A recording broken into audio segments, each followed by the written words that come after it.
Somos WBCQ, brindándoles la radio de World's Last Change a ustedes desde Monticello, Maine.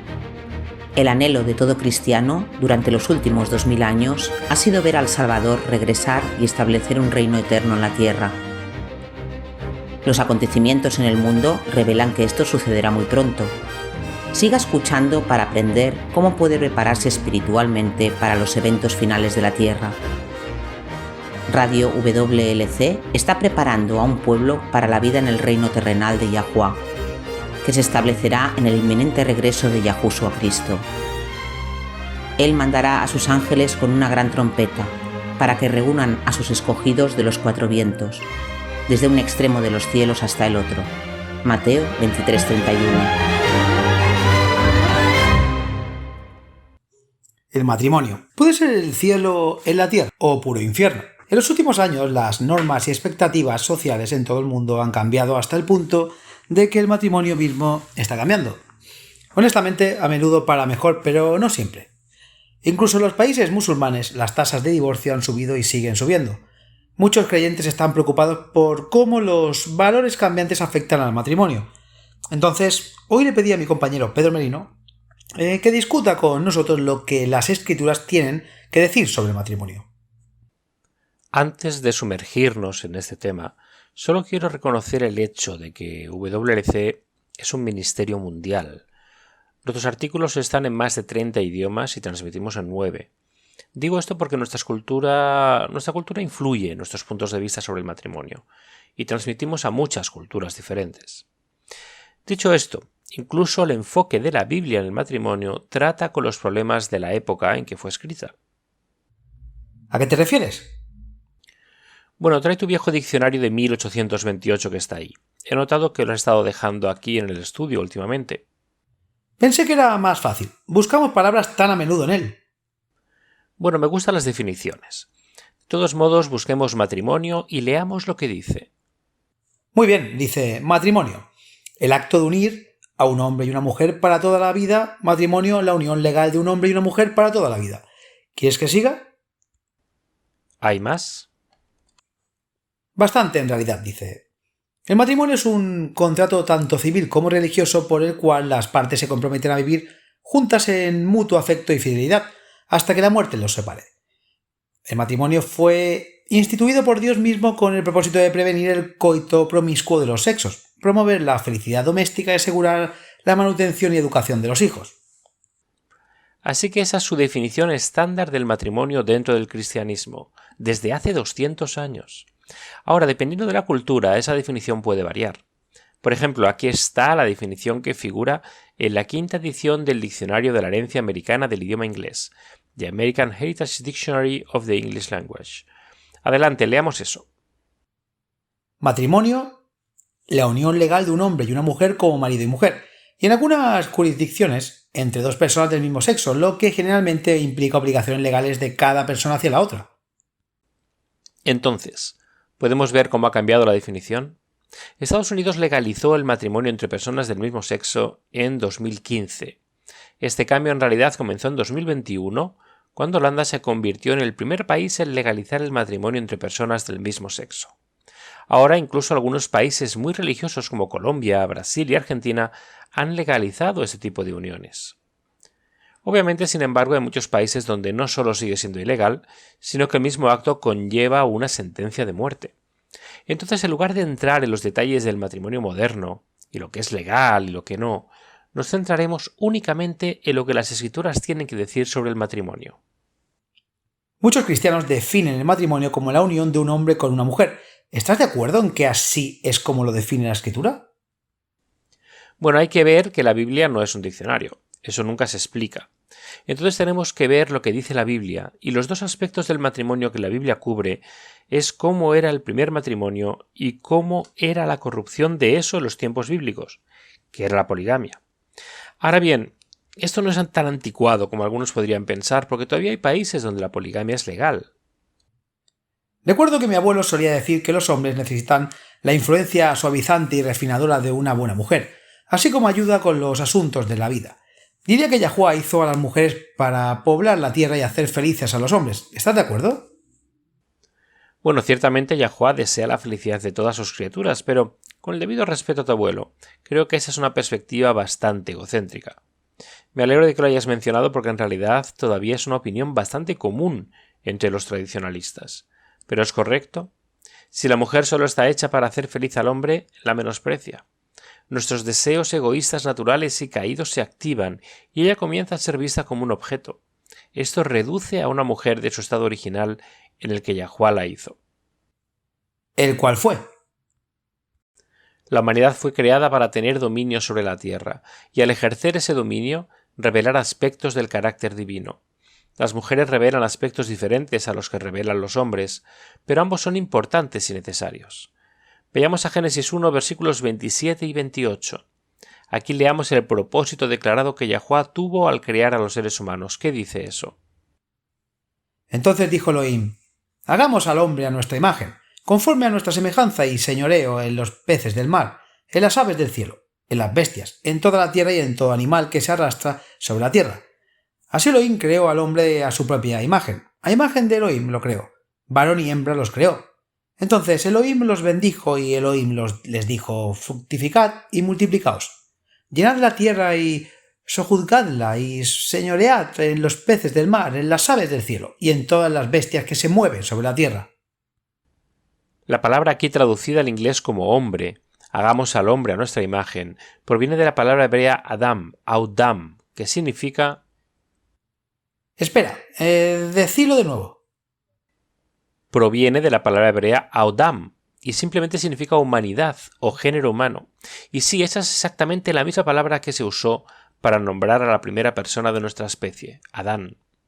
Pero el punto que quiero señalar es que a pesar de que esta misma palabra se usa como nombre de Adán, la misma palabra se refiere a ambos sexos. No se refiere solo a los machos de la especie. Entonces es muy significativo notar en el versículo 27 que la humanidad, la raza humana, fue creada a la imagen de Yahuwah, y eso incluye a las mujeres. Leamos ese versículo otra vez, y esta vez en lugar de hombre inserta raza humana, porque eso es lo que la palabra realmente significa. Entonces dijo Elohim: hagamos el género humano a nuestra imagen, conforme a nuestra semejanza, y señoree en los peces del mar, en las aves del cielo, en las bestias, en toda la tierra y en todo animal que se arrastra sobre la tierra. Así Elohim creó la raza humana a su propia imagen. A imagen de Elohim creó el género humano, varón y hembra los creó. Así que la raza humana fue creada a la imagen de Yahuwah. Tanto los hombres como las mujeres fueron hechos a su imagen.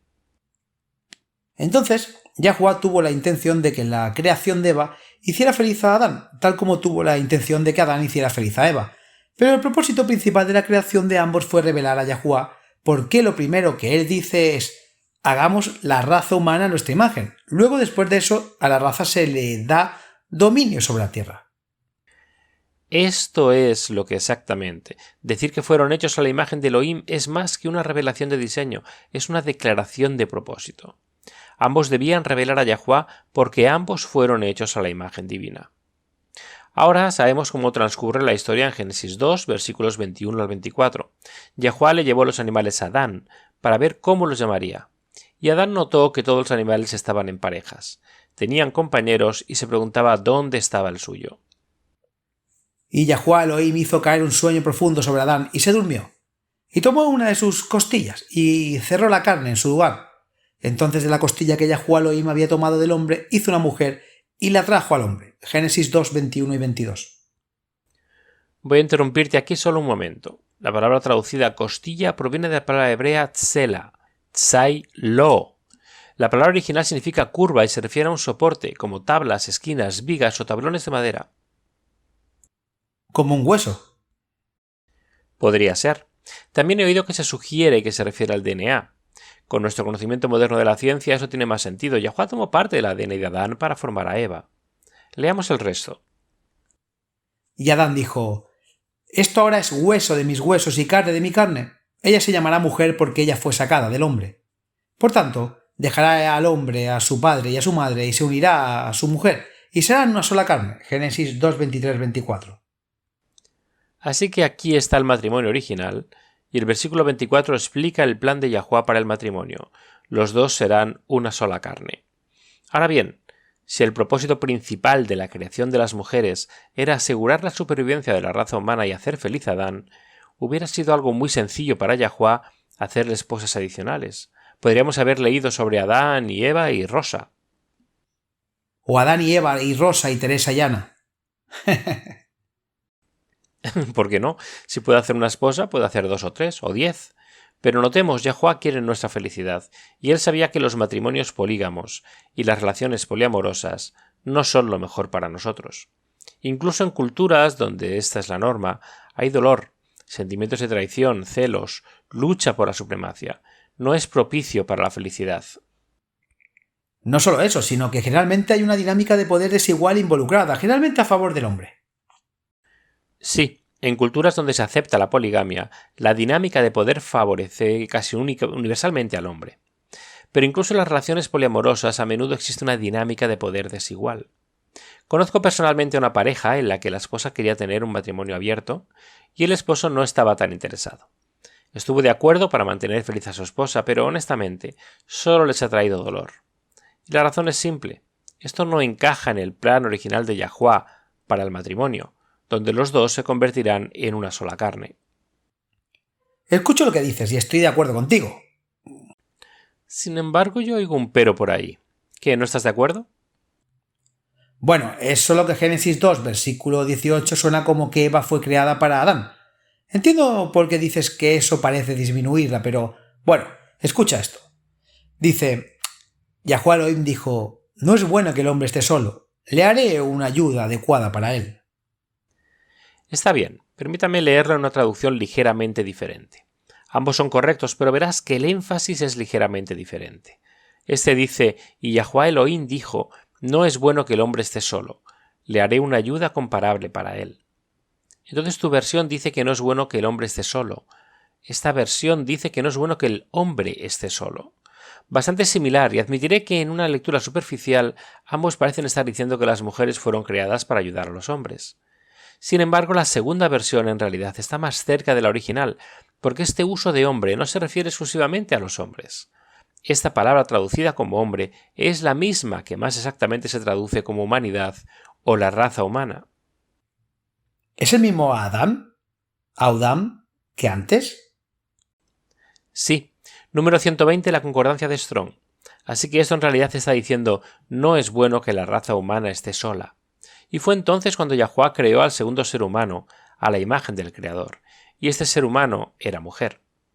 Pasemos ahora a Efesios 5, comenzando con el versículo 22.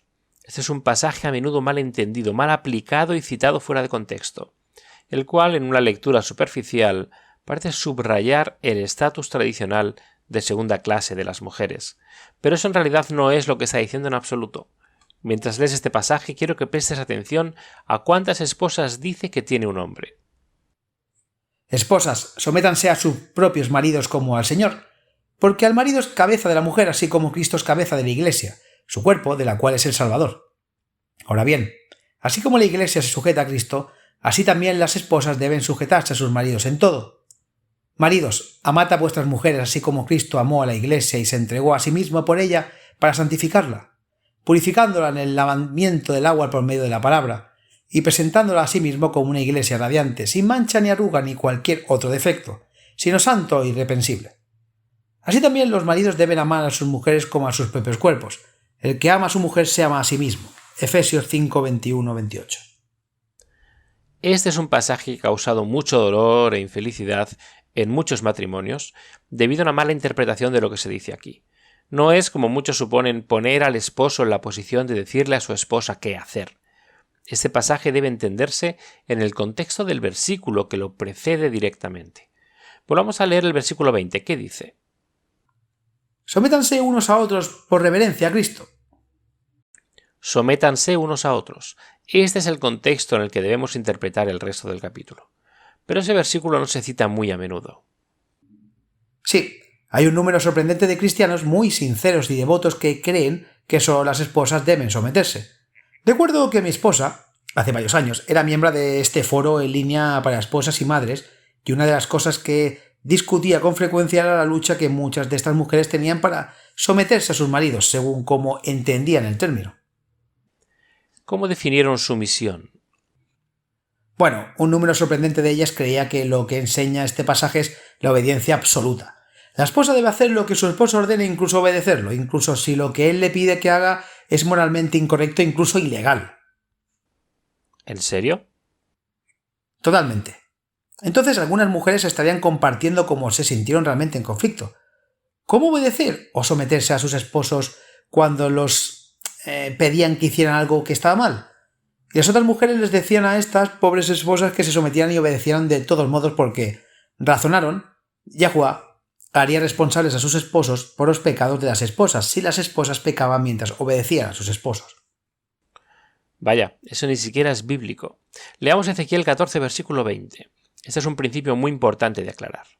Me alegro de que hayas pedido hablar sobre el matrimonio bíblico hoy, porque si hay una sola persona que piensa que las esposas deben obedecer a sus esposos, incluso si lo que el esposo está pidiendo está mal, debes escuchar este versículo. Vivo yo, declara el soberano Yahuwá, incluso si Noé, Daniel y Job estuvieran en la tierra, no podrían salvar ni a su hijo ni a su hija. Ellos solo se salvarían a sí mismos por su justicia. Yahuwá no espera que nadie, incluyendo las esposas, simplemente entreguen sus mentes, sus capacidades de razonamiento a otra persona, ya sea un esposo o incluso un pastor. Todos somos responsables ante Yahuwá por nosotros mismos. Ese es un buen punto. Y por supuesto, toda esposa quiere creer que su esposo la ama, por lo que él obtiene la parte fácil. Él solo tiene que amar a su esposa, pero ella, según cree, tiene que someterse a su voluntad. Pero los esposos deben amar a sus esposas así como Cristo amó a la Iglesia. ¿Y cómo amó Cristo a la Iglesia? Él se entregó por ella. Sí, en otras palabras, murió para garantizar la libertad de elección. Sin el sacrificio de Cristo, ninguno de nosotros podría elegir ser salvo. Nuestra libertad para decidir nos fue robada en la caída, y nuestras mentes y voluntades fueron sujetas a las de Satanás. Pero con el gran amor que Yahushua nos tenía, murió para que nuestra libertad de elección estuviera garantizada. Así es como los esposos deben amar a sus esposas, no imponer a la fuerza tu voluntad a tu esposa. Más bien, estar dispuesta a morir para proteger su libertad de elección. Eso es lo que significa amar a tu esposa como Cristo amó a la Iglesia y se entregó a sí mismo por ella, porque así es como Cristo amó a la Iglesia. Es Satanás quien fuerza la subyugación, nunca Yahuwá o sus principios. Continuemos con el versículo 29. Pablo va a explicar un poco lo que significa amar a la esposa como Cristo amó a la Iglesia. Hay dos cosas que quiero que notemos. Primero, Pablo cita el plan original de Yahuwá para el matrimonio, como se explica en Génesis 2. En segundo lugar, presta atención a cuántas esposas se ajustan a este plan. Después de todo, nadie aborreció jamás a su propio cuerpo, sino que alimenta y cuida su cuerpo, tal como Cristo hace con la Iglesia, porque somos miembros de su cuerpo. Por tanto, dejará el hombre a su padre y a su madre y se unirá a su mujer, y los dos serán una sola carne. Este es un misterio profundo, pero estoy hablando de Cristo y la Iglesia. Sin embargo, cada uno de ustedes también debe amar a su esposa. Singular. ¿Cómo se ama a sí mismo y a su esposa? Singular. Debe respetar a su esposo. Una vez más, singular. Dos convirtiéndose en una sola carne es el modelo bíblico para el matrimonio, pero por supuesto Satanás siempre tiene su falsificación. Hablemos más de eso cuando regresemos. En camino a conocer que la luz sea clara, una creencia común sostenida por muchos cristianos es que el Salvador nació con la naturaleza de Adán después de la caída, sin pecado, incuestionablemente, pero aún haciendo heredado la naturaleza caída. Todos lo hacemos. Otros tratan de explicar cómo pudo haber estado sin pecado, enseñando que su madre tuvo una concepción inmaculada. La luz recién descubierta que brilla en el libro de los Romanos revela el sorprendentemente hecho de que Yahushua en realidad nació con la naturaleza que Adán tenía antes de pecar. De hecho, hubiera sido imposible que el Salvador hubiera tomado la naturaleza de Adán después de la caída. Esta es una doctrina extremadamente importante para acertar por qué el efecto dominó de una comprensión incorrecta tiene un impacto negativo de gran alcance en los creyentes. Para obtener más información sobre esta verdad profunda, redescubierta recientemente, busque el programa que se emitió anteriormente llamado La nueva y sorprendente verdad del libro de Romanos. Este es un programa que no querrás perderte. Dijiste que Satanás tiene una falsificación. ¿Debo suponer que la falsificación presentada en las Escrituras es la poligamia? Sí, y el origen de esta práctica revela mucho sobre el interior del corazón de aquellos que desean esta aberración. Porque eso es exactamente la poligamia, una corrupción del plan divino. Vayamos a Génesis 4. Este es el primer caso registrado de poligamia en las Escrituras. Bastante temprano. Bueno, sí y no. Desde nuestra perspectiva, sí. Sin embargo, esto no fue inmediato. El primer hombre que tomó más de una esposa fue el tataranieto de Adán. Son 7 generaciones en total. 7 generaciones donde todos eran monógamos. Interesante. Así que incluso Caín y sus descendientes inmediatos entendieron que el matrimonio era entre 2, no entre 3 o 5 o más. Así es. Así que ahora leamos el versículo 19 de Génesis 4. ¿Qué dice? Lamec tomó por sí 2 mujeres. El nombre de una era Ada y el nombre de la otra Zila. Lamec es el primer polígamo registrado. Ahora leamos por qué más se destacó. Versículos 23 y 24. Entonces Lamec dijo a sus mujeres: Ada y Zila, oíd mi voz. Mujeres de Lamec, prestad oído a mis palabras, pues he dado muerte a un hombre por haberme herido, y a un muchacho por haberme pegado. Si 7 veces es vengado Caín, entonces Lamec lo será 70 veces 7. Entonces Lamec, el bígamo, no solo era un adúltero, sino también un asesino. Ahora, este no es el Lamec descendiente de Set, que fue el padre de Noé. Este Lamec descendía de Caín. El versículo 18 enumera su linaje. ¿Y por qué es conocido Caín? Por ser el primer asesino. Esta es la línea impía que fue muerta en el diluvio.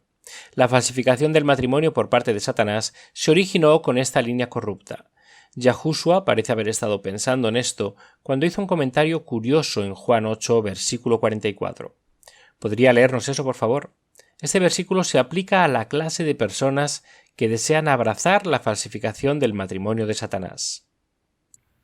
Vosotros sois de vuestro padre el diablo, y los deseos de vuestro padre queréis hacer. Él fue homicida desde el principio y no permaneció en la verdad, porque no hay verdad en él. No todos los polígamos son asesinos. Sin embargo, la poligamia fue instituida por Satanás en un intento de superar, digamos, a los verdaderos seguidores de Yahuwah. Influyó en el asesino Lamec para que tomara 2 esposas, algo que ni siquiera Caín había hecho. Pero ven cuán revelador es. ¿La poligamia entró a través de la línea de Caín? Siempre debemos recordar que 2 socios en un matrimonio es el plan de Yahuwah. Yahuwah le dio a Adán una esposa, el diablo le dio 2. Si lo pones de esa manera, está claro que Yahuwah nunca estuvo de acuerdo con la poligamia, incluso cuando más tarde algunos de sus propios seguidores lo practicaron. No, nunca lo fue. Y para aquellos que se hayan perdido nuestro episodio anterior sobre el tema, las Escrituras en realidad prohíben la poligamia. Busca el episodio llamado La poligamia y la Torá.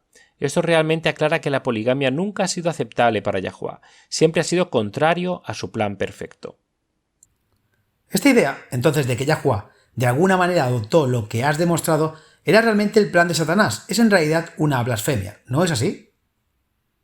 Lo es atribuirle a Yahuwah lo que realmente es obra del diablo. Y eso es serio. Este primer acto de poligamia tuvo efectos de muy largo alcance. Vayamos a Génesis 6 y leamos los 2 primeros versículos. Y aconteció que cuando los hombres comenzaron a multiplicarse sobre la faz de la tierra, y les nacieron hijas, los hijos de Elohim vieron que las hijas de los hombres eran hermosas, y tomaron para sí esposas de todas las que escogieron. Esto no está describiendo el plan divino de 2 convirtiéndose en una sola carne. Esto está hablando de una complacencia egoísta en los deseos sexuales que no tenían nada que ver con el amor, el honor y el respeto. Ahora, concedido, es posible que los hijos, plural, de Elohim, que tomaron a las hijas, plural, de los hombres, todos tomaron solo una esposa cada uno. Sin embargo, es revelador que ninguno de los otros descendientes de Set logró entrar en el arca, solo el monógamo Noá y su familia inmediata y monógama. ¿No crees que el hecho de que fueran los hijos de Elohim los que hicieron esto sugiere que Yahuwah adoptó el plan de Satanás?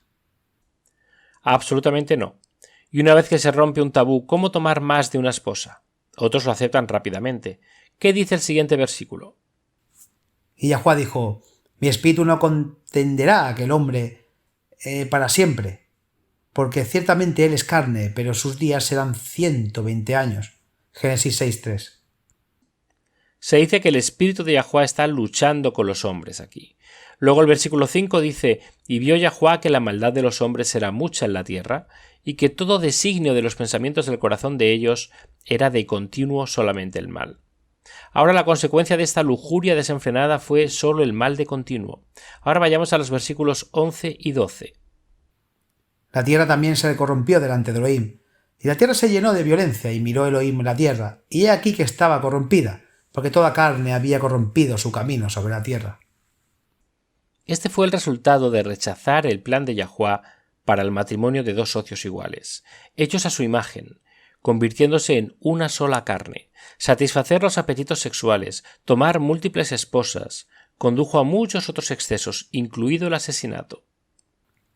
Sí, esa es una gran declaración, decir que la tierra estaba llena de violencia. Y esto se debió al rechazo de las ideas de Yahuwá.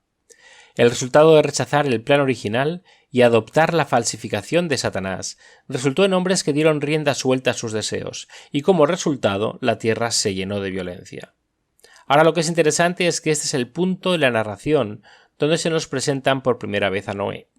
Leamos la descripción de él en el versículo 9. Noé fue un hombre justo, íntegro entre la gente de su tiempo y caminó fielmente con Elohim. Entonces él era la lección obvia para preservar la vida humana en la tierra. Caminó con Yahuwá, él era justo y sin culpa. ¿Y cuántas esposas tuvo? Leamos Génesis 7, versículo 13. En el mismo día, Noé y los hijos de Noé, Sem, Cam y Jafet, y la esposa de Noé y las 3 esposas de sus hijos con ellos, entraron en el arca. Así que Noé tenía una esposa, cada uno de sus hijos tenía una sola esposa. Pero sabemos por los capítulos posteriores que Cam no era tan justo como su padre y sus hermanos. ¿Cómo sabemos que Noé o uno de sus hijos en realidad no tuvo más de una esposa, pero que ella o ellas fueron destruidas en el diluvio? Esa es una gran pregunta y la respuesta es porque las escrituras realmente lo dicen. Regresemos a Génesis 7, versículo 1. Entonces Yahuwá le dijo a Noé: entra en el arca tú y toda tu familia, porque te he encontrado rectitud en esta generación. Las escrituras dicen mucho sobre el carácter de Noé. Génesis 6:9, él era un varón justo y recto en sus generaciones, caminó con Yahuwá. Génesis 7:13, tenía una mujer y cada uno de sus 3 hijos tenía una sola mujer cada uno. Ese fue el plan de Yahuwá desde el principio. Ahora sabemos que después del diluvio el pecado rápidamente se propagó de nuevo. Una vez más, Satanás trató de pervertir el plan de Yahuwá para el matrimonio. Y rápido también. Quiero decir, si se hacen los cálculos y Sem sobrevivió a Abraham, así que déjame preguntarte esto. ¿Por qué Yahuwá eligió como progenitor del Mesías a un bígamo? Abraham tenía más de una esposa. No inicialmente. Miremos en Génesis 12, versículo 5, y leamos lo que dice acerca de Abraham cuando tenía 75 años y respondió por primera vez al llamado de Yahuwá. Entonces Abraham tomó a Sarai, su mujer, y a Lot, el hijo de su hermano, y todas sus posesiones que habían reunido, y el pueblo que había adquirido en Harán, y partieron para ir a la tierra de Canaán, y llegaron a la tierra de Canaán. Fue solo más tarde, años después, que Abraham y Sarai, tropezando con el pecado como todos lo hacemos, trataron de ayudar a cumplir el plan de Yahuwá. Es posible que hayan razonado que Yahuwá le había prometido a Abraham que tendría un hijo, pero Sarai no fue mencionada en esa promesa, así que decidieron ayudar al plan. ¿Qué dice Génesis 16, versículo 3? Entonces, después de que Abraham había estado viviendo en Canaán 10 años, Sarai su esposa tomó a Agar, su esclava egipcia, y se la dio a su esposo por esposa.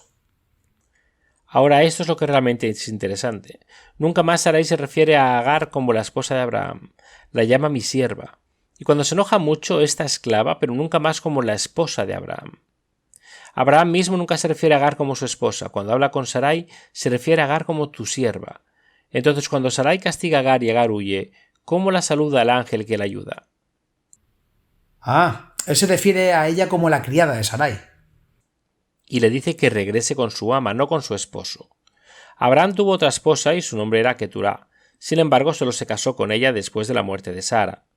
Entonces, considerando que Agar nunca fue realmente aceptada o vista como su esposa, probablemente sea más exacto decir que Abraham rompió el 7º mandamiento por instigación de su esposa.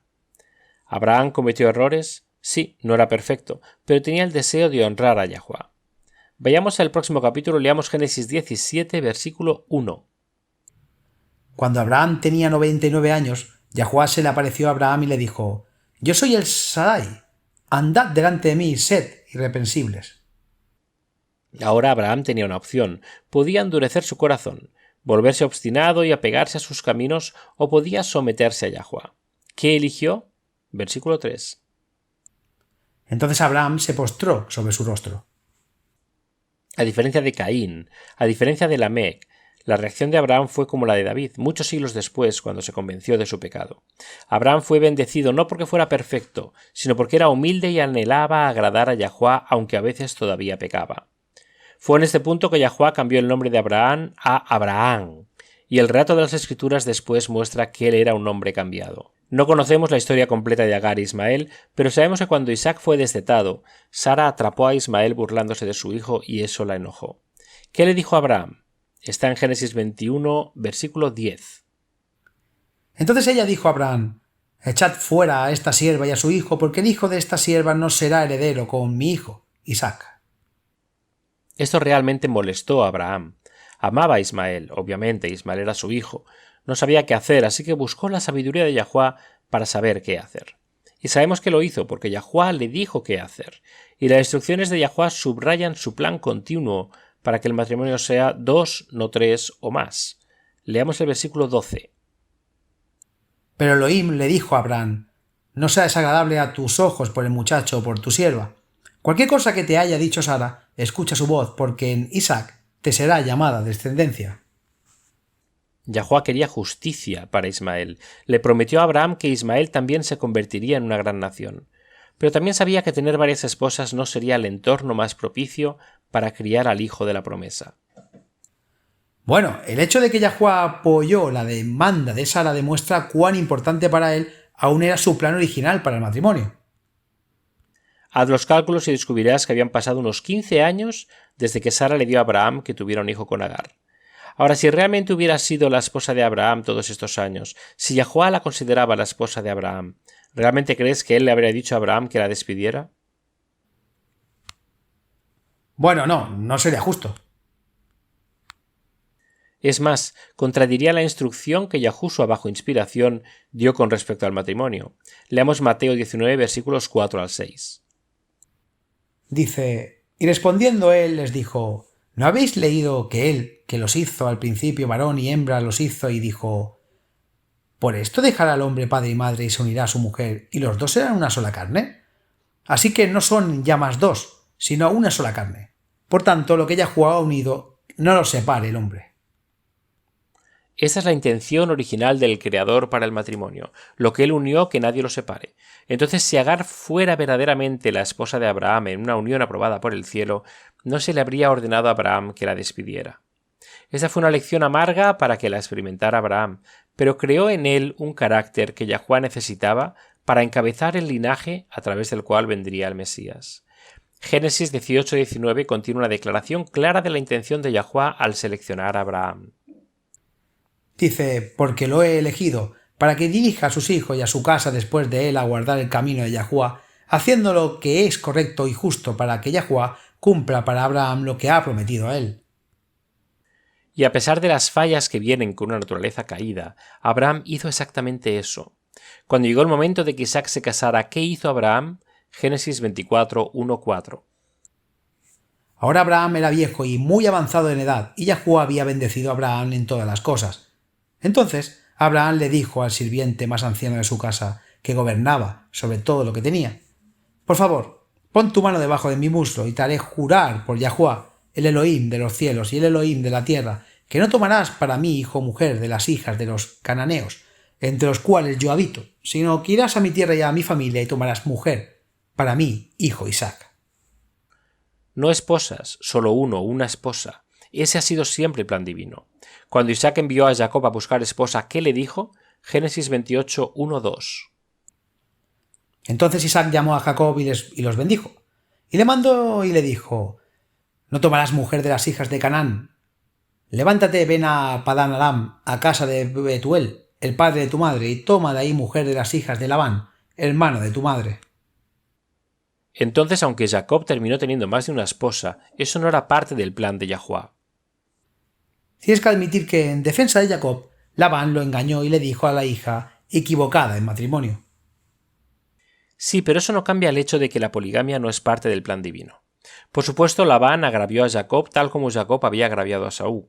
Y el resultado fue un hogar amargamente infeliz. Las esposas hermanas peleaban constantemente, y esto empeoró cuando Lea tuvo bebés y Raquel no durante mucho tiempo. Luego, cuando Raquel finalmente tuvo hijos, la envidia y la lucha por la supremacía se trasladaron a la vida de los niños, y todos sabemos lo que resultó de eso. Sí, los hermanos vendieron a José como esclavo. Más tarde, cuando los hermanos fueron a Egipto a comprar maíz, se tiene la sensación de que José los estaba probando para ver si estaban tan celosos de Benjamín como lo habían estado de él. Por eso le dio a Benjamín porciones más grandes en comida. Y escondió su copa en el saco de Benjamín. Después de que Jacob llegó a Egipto, José le presentó a su padre al faraón, y el faraón le preguntó cuántos años tenía. ¿Eso es tan humano? Aquí está este hombre realmente viejo y el faraón está curioso. ¿Cuántos años tiene? Lo que es aún más interesante es la respuesta de Jacob. Está en Génesis 47, 8, 9. Y Jacob dijo a Faraón: «Los días de los años de mi peregrinaje son 130 años. Pocos y malos han sido los días de los años de mi vida, y no han llegado a los días de los años de la vida de mis padres, en los días de su peregrinación». Creo que es justo decir que la mayoría de las acciones que hicieron que Jacob sintiera que su vida había estado llena de maldad e infelicidad y que estaban directamente relacionadas con su decisión de burlarse del plan original de matrimonio de Yahuwah. Sí, creo que es justo decirlo. Entonces, ¿por qué David fue llamado un varón conforme al corazón de Yahuwah cuando era polígamo? Él tuvo muchas esposas. Fue llamado varón conforme al corazón de Yahuwah, no porque tuviera muchas esposas, sino a pesar de tener muchas esposas. David cometió muchos errores. Mintió a los filisteos cuando buscó refugio entre ellos para esconderse de Saúl. Mintió al sumo sacerdote, lo que resultó en la matanza de todos los sacerdotes de Nob. Numeró a Israel. Y vio a la esposa de otro hombre, y cediendo a sus deseos egoístas, arregló el asesinato de su esposo y la tomó como su propia esposa. Entonces sí, mucha culpa ahí. Pero lo que pasó con David fue que cuando Yahuwah llegó a su corazón, cuando Yahuwah envió a un profeta para reprender a David, David no puso excusas. Él no mató al profeta, él no prevaricó, él se arrepintió, y se arrepintió con todo su corazón. David es otra historia en la que creo que muchos de los problemas de su vida se deben a su decisión de tener más de una esposa. La muerte del primer hijo suyo y de Betsabé estuvo directamente relacionada con el asesinato de Urías y el asesinato de Absalón, de uno de sus hermanastros, así como su subsiguiente rebelión. También pueden atribuirse a los problemas creados dentro de la disfunción de un matrimonio polígamo. Y el efecto dominó fue aún más allá, mucho más allá de la propia familia inmediata de David. En 2 Samuel 12, al hablar sobre el asesinato de Urías por parte de David y el robo de su esposa, Natán le dijo a David: «Con este hecho has dado gran ocasión a los enemigos de Yahuwah para blasfemar». Entonces, ¿cómo podría David ser llamado un hombre conforme al corazón de Yahuwah? Aquí hay un texto que quiero leer. Está en 1 Reyes 14, versículo 8. Este es un mensaje del profeta Ahías al rey Jeroboam. Dice: «Yo desgarré el reino de la casa de David, y te di a ti, pero tú no has sido como mi siervo David, que guardó mis mandamientos y me siguió de todo corazón, haciendo solo lo recto ante mis ojos». ¿Cómo se puede decir eso de David, el mentiroso, polígamo, adúltero, asesino? La respuesta se encuentra en el Salmo 32, versículo 5, y da esperanza al resto de nosotros que hemos pecado y quebrantado la ley de Yahuwah. Dice: «Entonces reconocí mi pecado, y no encubrió mi iniquidad. Dije: confesaré mis transgresiones a Yahuwah, y perdonaste la culpa de mi pecado». David se arrepintió, nunca rechazó las palabras de los profetas que le fueron enviadas para confrontarlo con su pecado. Cuando se le señalaron sus errores, se arrepintió y dejó de cometer errores. No era un hombre perfecto, pero las Escrituras nunca blanquean la reputación de nadie. Es una representación precisa de sus personajes, con verrugas y todo. Eso es verdad. No puedes usar a David y a Jacob como argumentos a favor de la poligamia. Si lo hiciera, para ser coherente tendría que decir que la mentira, el adulterio y el asesinato también son aceptables. Y sabemos que no lo son. Salomón, el hijo de David, no fue bendecido por ser el peor polígamo registrado en las Escrituras. De hecho, podría argumentar que estaba maldito. No es que Yahuwá lo maldijera, pero las consecuencias de sus elecciones ciertamente trajeron una maldición sobre él. Y sobre sus hijos, el reino se dividió bajo el débil reinado de su hijo disoluto. Y para siempre después permaneció un reino dividido.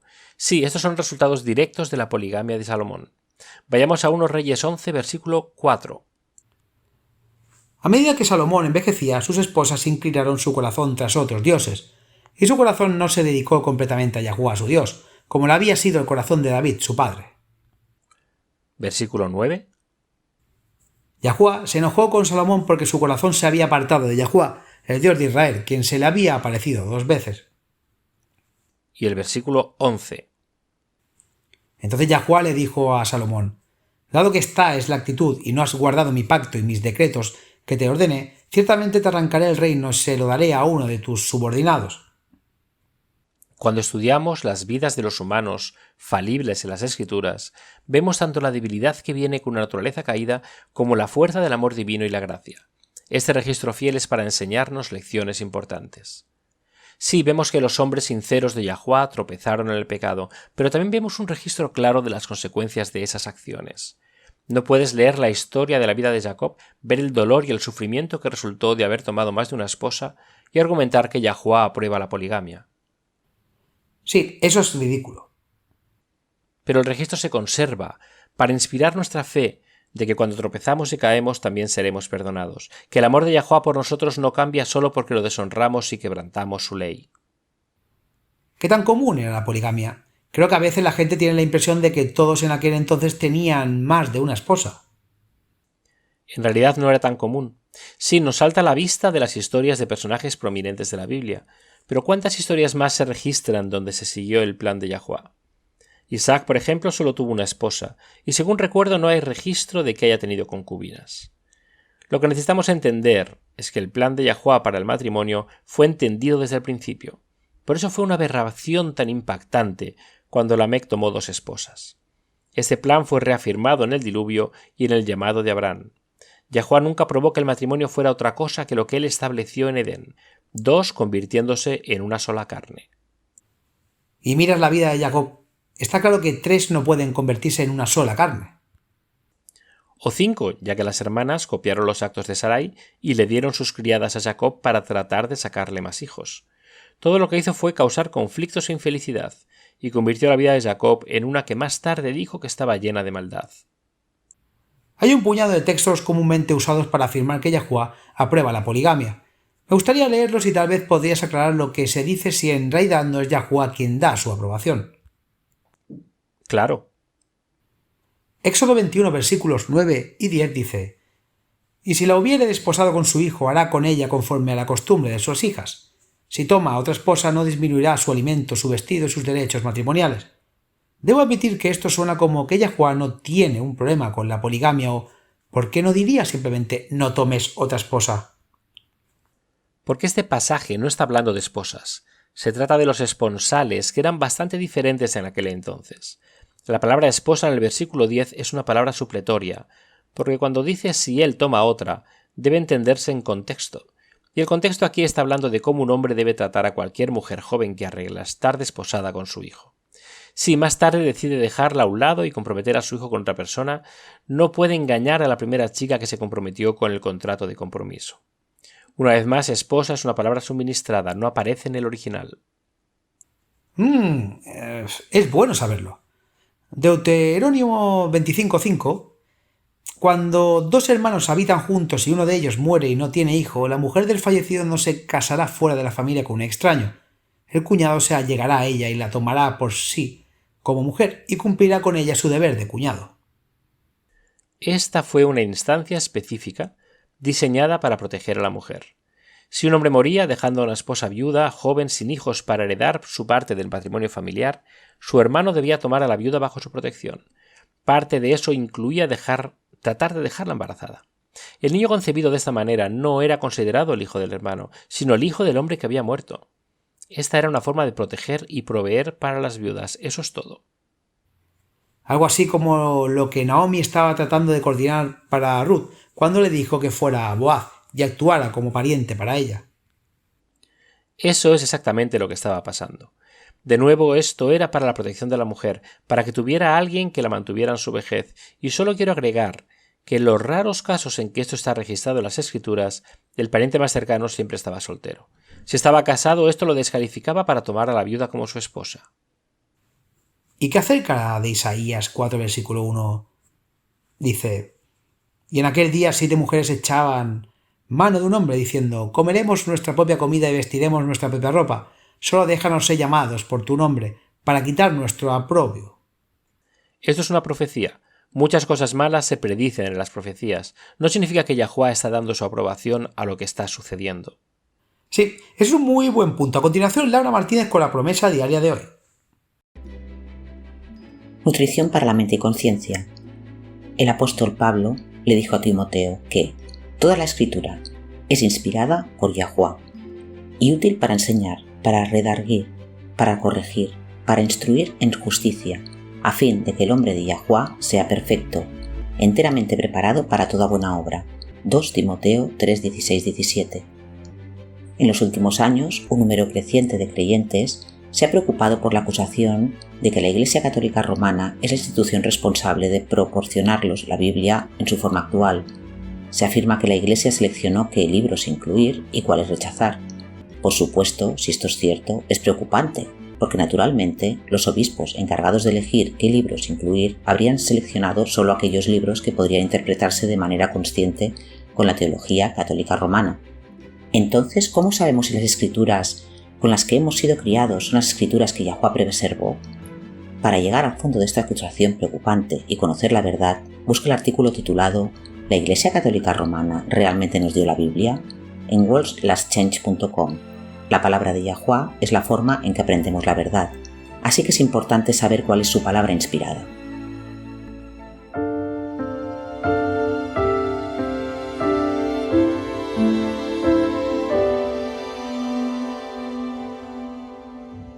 Hola amigos, bienvenidos a la promesa diaria de hoy de la palabra de Yahuwah. El 13 de diciembre de 1937 ocurrió una de las masacres más horribles de la historia moderna cuando el ejército imperial japonés invadió la ciudad de Nanjing, China. Durante las siguientes 6 semanas, soldados y civiles chinos fueron torturados, violados y asesinados. Si bien es imposible saber las cifras exactas, las estimaciones de las personas asesinadas oscilan entre 40.000 y más de 300.000, con hasta 80.000 mujeres y niñas de todas las edades violadas.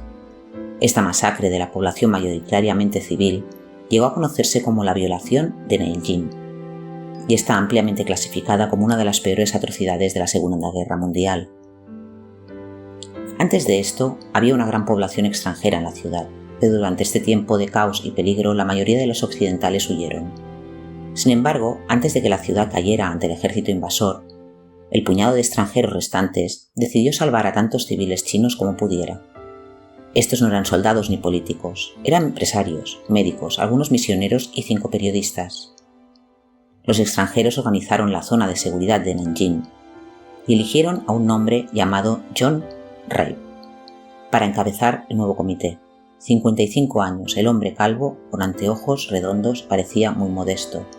No es alguien que pensarías que podría afectar mucho el camino. Sin embargo, Rabe, en su calidad de jefe del Comité Internacional para la Zona de Seguridad de Nanjing, trabajó incansablemente para establecer un lugar seguro para la población china local. Declaró que todas las embajadas extranjeras, así como la Universidad de Nanjing, forman parte de la zona de seguridad, pero no se detuvo allí. Incluso abrió sus propias propiedades a los refugiados, proporcionándoles comida y refugio. Al explicar sus razones para arriesgar su propia vida y bienestar para ayudar a extraños, dijo: «Aquí hay una cuestión de moralidad. Por ahora no puedo traicionar la confianza de estas personas han depositado en mí». Vean, John Rabe era alemán y miembro del partido nazi. Mientras Alemania y Japón negociaron su estatus como aliados, Rabe esperaba que su maestría en el partido nazi le diera influencia con las fuerzas japonesas que cometían tales atrocidades. Los relatos de los diarios de Rabe son confirmados por los 2 periodistas japoneses que también estaban horrorizados por lo que estaban presenciando. En el reencuentro final, a Rabe se le atribuye haber salvado la vida de aproximadamente 250.000 civiles chinos. Al hablar de los días que tenemos por delante, Daniel 12, versículo 1 dice: En ese momento Miguel se pondrá de pie, el gran príncipe que vela por los hijos de su pueblo, y habrá tiempo de angustia, cual nunca fue desde que existe nación, incluso hasta este momento, y en aquel tiempo tu pueblo será liberado, todo el que haya escrito en el libro. Sí, tendremos algunos tiempos difíciles por los que pasar entre ahora y cuando Cristo regrese.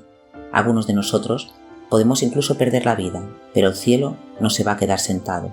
Se enviarán ángeles para ayudar al pueblo de Yahuwah y la promesa es: en ese tiempo tu pueblo será liberado. Se nos han dado grandes y preciosas promesas. Vayan y comiencen a clamarlas. Una vez leí una historia que me quedó grabada. Según recuerdo, en algún momento de la década de 1930, el automóvil de un hombre se descompuso en medio de la nada.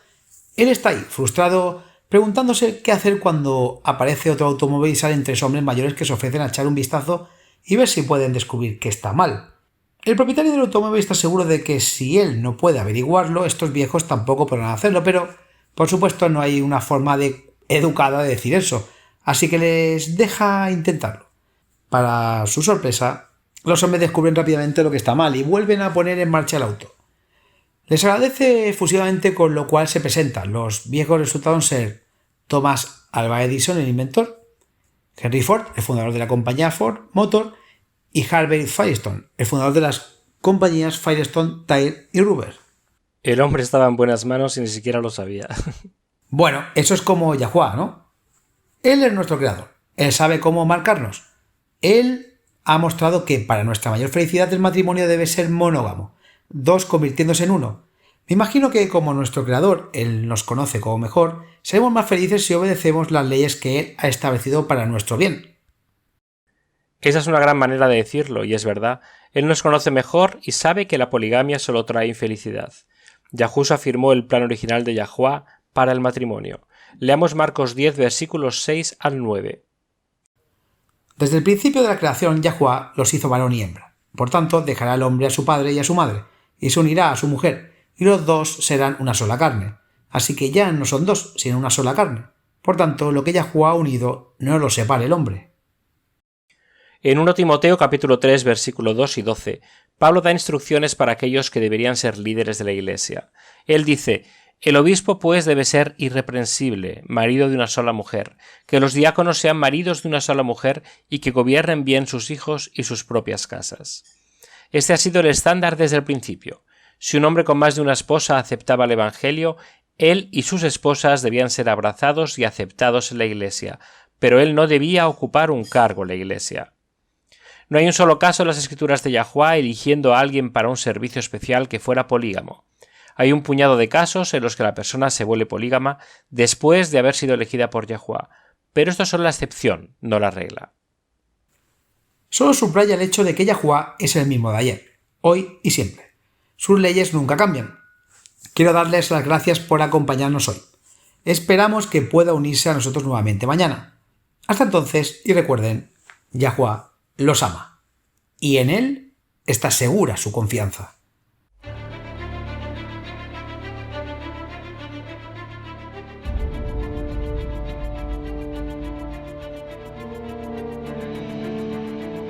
Gracias por escuchar este episodio en WLC Radio. Vivimos tiempos muy solemnes. El mundo está al borde del desastre. Pronto tendrán lugar acontecimientos catastróficos que pondrán fin a esta era y marcarán el comienzo de la siguiente. En su gran misericordia, Yahuwah ha revelado a través de la profecía lo que depara el futuro. Apocalipsis 8 predice una serie de eventos, cada uno peor que el anterior, que devastarán la tierra. Se diezmará el suministro mundial de alimentos. Se producirá hambruna y la pestilencia que la acompaña. Los suministros de agua dulce de la tierra también se verán afectados. Apocalipsis 9 revela que los demonios se harán pasar por extraterrestres. El terror y la devastación de esta llamada invasión extraterrestre hará que la gente desespere por seguridad a cualquier precio. La libertad de vivir y de adorar como dicta la conciencia se convertirá en una cosa del pasado. Se perderán muchas vidas durante esta serie de eventos, y cuando se aplique la marca de la bestia, habrá mártires. Cada evento se prepara para la próxima crisis, en un largo y último llamado de misericordia al arrepentimiento. Porque Yahuwah no está dispuesto a que nadie perezca, sino que todos lleguen al arrepentimiento. 2 Pedro 3:9. Poco después de los eventos descritos en Apocalipsis 8 y 9, se derramarán las 7 últimas plagas. Estas plagas no tienen precedente en la historia de la humanidad. En un sentido muy real, estos eventos vaciarán la tierra. Isaías 24 advierte, cita: He aquí Yahuwah vacía la tierra, la asola, la revuelve y esparce a sus habitantes. La tierra se tambaleará de un lado a otro como un borracho, y será removida como una cabaña, y su transgresión será pesada sobre ella, y caerá, y no volverá a levantarse. Isaías 24, 1-20. Para los creyentes, sin embargo, hay esperanza. Al describir el final de esta era, Yahushua dijo en Lucas 21, versículo 28, cita: Cuando estas cosas comiencen a suceder, entonces miren hacia arriba y levanten la cabeza, porque tu redención está cerca. Sí, al final será traumático, está destinado a serlo. Yahuwah quiere salvar a cada individuo que pueda para permitir que este clímax final despierte las almas. Pero el evangelio del reino de Yah es que más allá de los eventos traumáticos del futuro cercano, una eternidad de bienaventuranza espera a todos los que aceptan el regalo de salvación de Yah. Cuando Yahushua regrese, todos los que han muerto confiando en los méritos del Salvador crucificado y resucitado serán resucitados en la primera resurrección. Entonces Yahushua establecerá el reino de Yah en la tierra. Él y los redimidos reinarán juntos sobre la tierra durante los primeros 1000 años de la eternidad. Juan vio un cielo nuevo y una tierra nueva, porque el primer cielo y la primera tierra pasaron. Apocalipsis 21:1. Si deseas unirte a los redimidos de todas las edades, viviendo una vida que se compare con la vida de Yahuwah, haz la elección, acepta la salvación hoy. No tiene que prepararse. La verdad es que no puedes, yo tampoco, nadie puede. Ven a Él tal como eres. No espere hasta que deje de pecar, no mejorará con sus propios esfuerzos. Acepte la invitación de Yahuwah de convertirse en miembro de su reino terrenal eterno. Cuando aceptes esta preciosa invitación, Yahuwah te obsequiará con un corazón completamente nuevo. En Ezequiel 36, versículo 26, Él declara: Les daré un corazón nuevo y pondré un espíritu nuevo dentro de ustedes. Quitaré el corazón de piedra de su carne y les daré un corazón de carne. Aceptar este regalo invaluable es la única manera de unirse a su reino. Ven a Yahuwah tal como eres, está esperando con los brazos abiertos, ansioso por recibir a todos los que se acercan a Él.